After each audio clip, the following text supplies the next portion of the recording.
Эту партию поддерживает не просто Сергей Миронов, да, бывший спикер Госдумы, сегодня председатель «Справедливой России», третьей партии, понимаете, с 15%, третьей партии в Госдуме Российской Федерации, понимаете?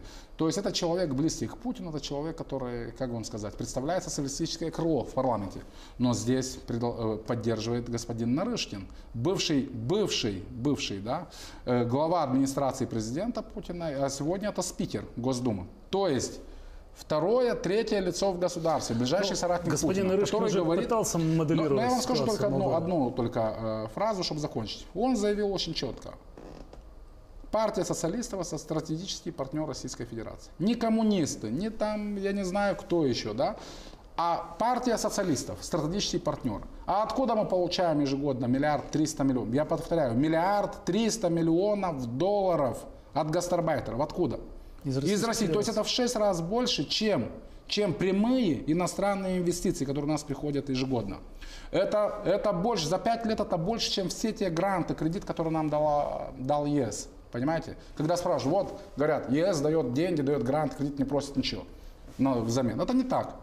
Кредиты, которые даются, нужно платить процент, да и возвращать сами кредиты. Гранты, которые даются как? Даются на то, вот я тебе даю грант, а потом я тебе даю техническое обслуживание под этот грант. Мы дали тебе автомобили, но ты у нас будешь покупать запчасти и так далее, и обслугу. Мы дают обслуживание и так далее. То есть ничего просто так не дается.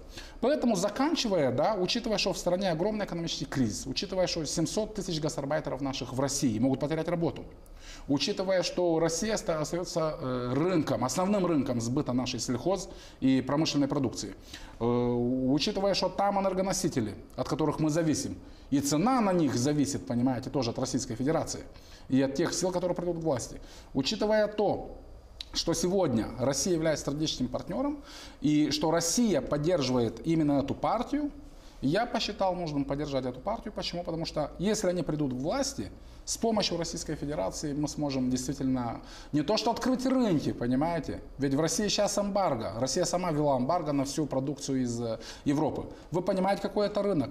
Как поднимется экспорт нашей сельхозпродукции? Да, как поднимется, какие придут, как вам сказать, накопления у фермеров? Какие рабочие места открываются? Какие возможности для экономики?